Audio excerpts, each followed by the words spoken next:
পাহাড়কে আল্লাহ তাআলা কেন বানাইছেন?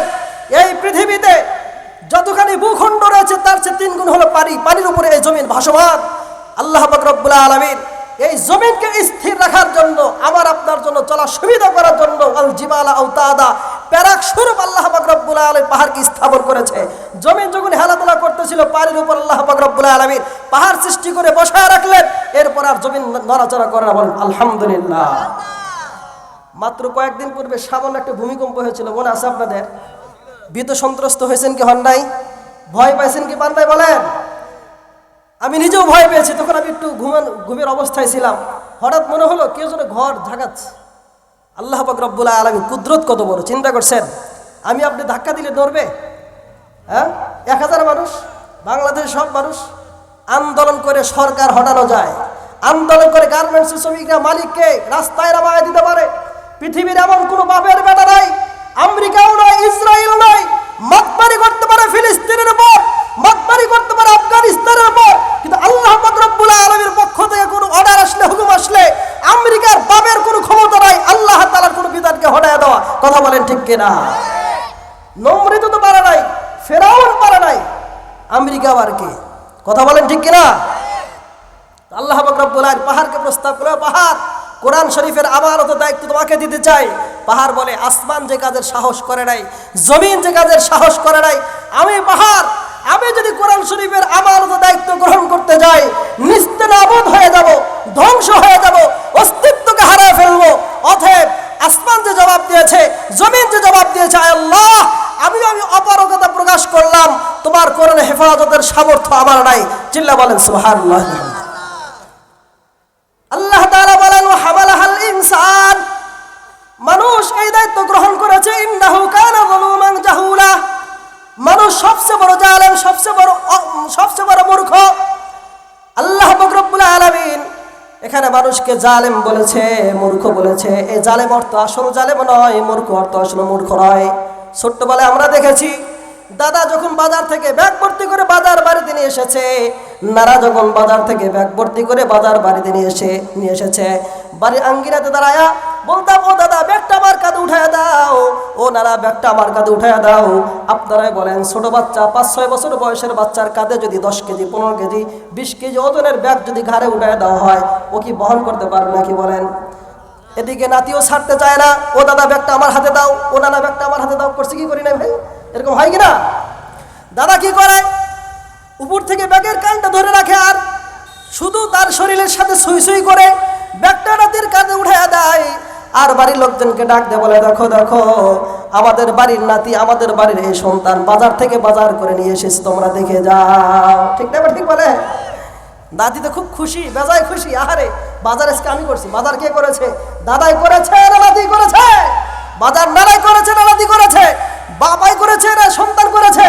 আল্লাহ তাআলা বলে, ও বান্দা, কোরআন শরীফের হেফাজত তুমি মানুষ দ্বারা সম্ভব না, তুমিও পারবা না।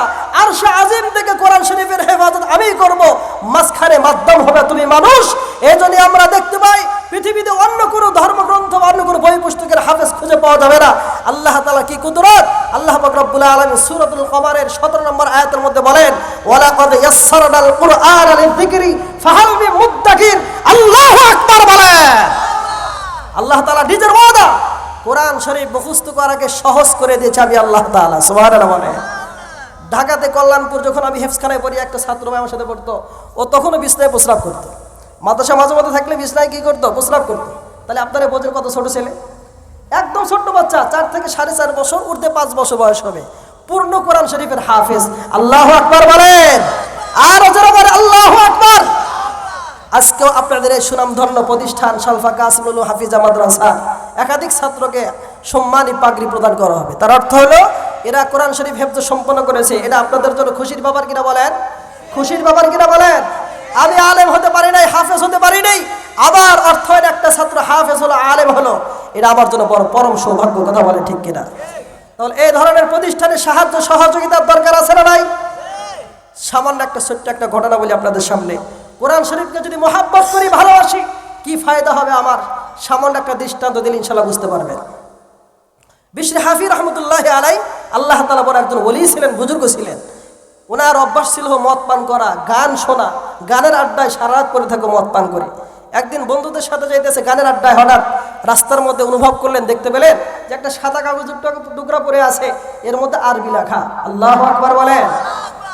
এদেশের মানুষ অনেকে নামাজ পড়ে না, রোজা রাখে না, কিন্তু কোরআন শরীফকে এত মহব্বত করে। যদি কোনো মানুষ কোরআন শরীফ নিয়ে ব্যঙ্গ বিদ্রুপ করে, সে নামাজ না পড়লেও কোরআন শরীফের পক্ষে দাঁড়া যায়। কথা বলেন ঠিক কিনা? মাত্র কয়েকদিন পূর্বে আবুল সরকার নামে একজন বাউল শিল্পী, গানের শিল্পী, আল্লাহ তাআলার নামে কটূক্তি করেছেন। নাউজুবিল্লাহ বলেন। আপনারা কি তার সাথে একমত? যে মুমিন দাবি করবে আমি কাল কঠিন হাসরের মাঠে আল্লাহ তাআলার দিদার লাভ করতে চাই, মুহাম্মদুর রাসূলুল্লাহ সাল্লাল্লাহু আলাইহি ওয়াসাল্লামের সাক্ষাৎ লাভ করতে চাই, হাউজে কাউসার পানি পান করতে চাই, কোরআন শরীফের শাফাআত চাই, বিন্দু পরিমাণ ঈমান যার মধ্যে রয়েছে সেই মুসলমান এক মুহূর্তের জন্য আল্লাহ তাআলা নামে যারা কটূক্তি করবে, ইসলাম নিয়ে যারা কটূক্তি করবে, ব্যঙ্গ বিদ্রুপ করবে, নবীজির শানে যারা বেয়াদবি করবে, নামাজ পড়ুক চাই না পড়ুক, রোজা রাখুক চাই না রাখুক, সে তার বিরুদ্ধে দাঁড়িয়ে যাবে, প্রতিবাদ করবে। প্রতিহত করতে জীবনে রক্ত যদি ঢেলে দিতে হয়, জমির রক্ত ঢেলে দিবে। বাউল নামক ফাউল বিদর্ভীদের গুপ্তচরদেরকে বাংলাদেশের জমিনে ঠাঁই দেওয়া যাবে না। কথা বলে ঠিক কিনা? বিশরা হাফি রহমতুল্লাহি আলাইহি, নামটা মুখস্থ করেন। রাস্তায় চলতেছিল আল্লাহর বান্দা, হঠাৎ দেখে মানুষের পায়ের নিচে একটা সাদা কাগজের পদদলিত হয়, তার শরীরের মধ্যে মায়া লেগে গেছে।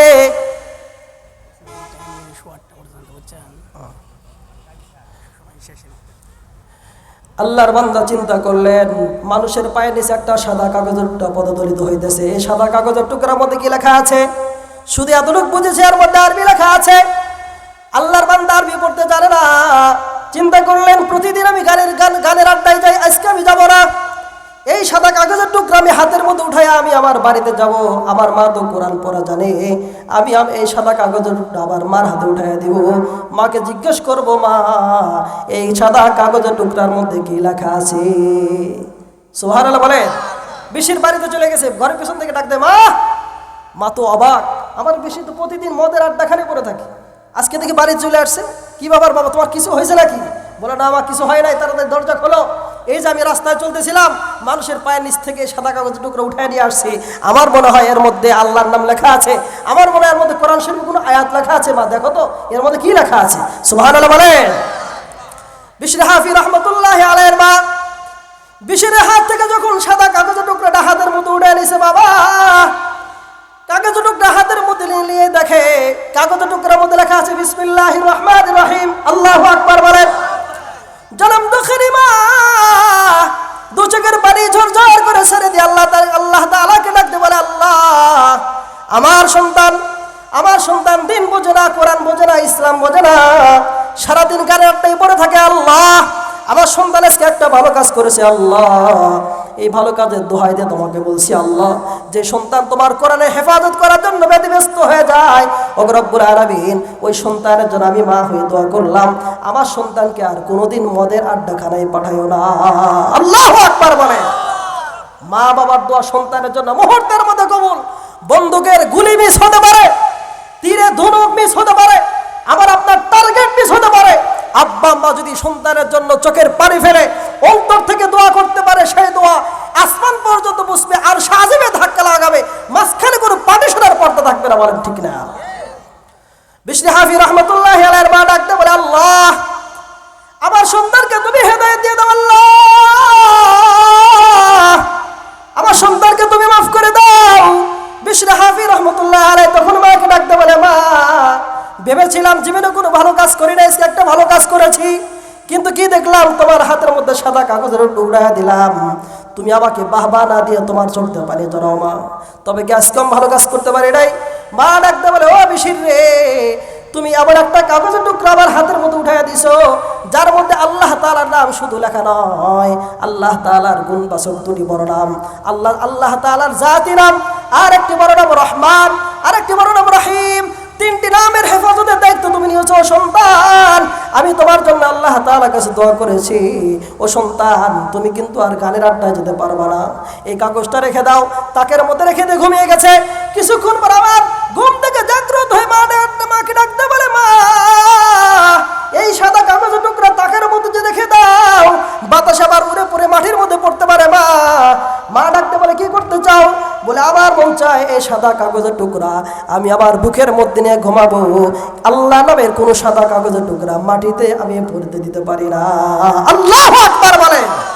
বিশির এবার যখন সাদা কাগজের টুকরা বুকে নিয়ে ঘুমিয়ে গেছে, আল্লাহ তাআলা তার এই কর্ম, তার এই কাজ দেখছে কি দেখে নাই? আরো জোরে বলেন, দেখছে কি দেখে নাই? আল্লাহ পাক রব্বুল আলামিন স্বপ্ন যুগে সুসংবাদ দিচ্ছে, ইয়া বিশির রাফাতা ইসমি ফারাফানাক, ও বিশির তুমি রাস্তা থেকে ধুলাবালি মিশ্রিত সাদা কাগজের টুকরা আমার নামে তুমি কদর করেছো, ইহতিমাম করেছো, সম্মান করেছো, ইজ্জত করেছো, রাস্তা থেকে খুঁটে নিয়ে এসে বুকের মধ্যে ঠাই দিয়েছো। আমি তোমাকে রাস্তা থেকে, নর্তমা থেকে, নর্তকীদের আড্ডাখানাতে উঠায় নিলাম, আমার ওলিদের দফতরে তোমার নাম আমি লিপিবদ্ধ করে দিলাম। আল্লাহু আকবার বলেন। এক আয়াত হেফাজতের কারণে যদি মদখোর থেকে আল্লাহর ওলি হয়ে যায়, কি হয়ে যায় বলেন? আল্লাহর ওলি হয়ে যায়। আমরা কি পড়ার প্রতিজ্ঞা করতে পারি না, সিদ্ধান্ত নিতে পারি না, শপথ গ্রহণ করতে পারি না যে আল্লাহ তাআলা আমানত রেখেছেন, কোরআন শরীফ আমাদের মাঝে আমানত, আমার মৃত্যু পর্যন্ত কোরআন শরীফের অসম্মান হয় এমন কোনো কাজ আমি করবো না। ঠিক না? ঠিক। আমার জীবদ্দশায় আল্লাহ রাসূলকে নিয়ে কেউ ব্যঙ্গ বিদ্রুপ করবে, আমি সহ্য করতে পারবো না, আমি প্রতিবাদ করে যাব। সিদ্ধান্ত নিতে পারি কি পারি না বলেন? বিগত কয়েক বছর পূর্বে ভারতের পার্লামেন্টে আলোচনা হইতেছিল কোরআন শরীফের 26টা আয়াত তারা সংস্কার করতে চায়। নাউজুবিল্লাহ বলেন। মায়ের চেয়ে মাসির দরদ বেশি হয়। কথা বলেন, মায়ের চেয়ে মাসির দরদ বেশি হয়। কোরআন শরীফের আয়াত সংস্কার দরকার আছে না, এটা মুসলমানের চেয়ে হিন্দুরা বেশি বোঝে। ভারতের পার্লামেন্টে যখন আলোচনা হইতেছিল যে কোরআন শরীফের আয়াতগুলো সংশোধনী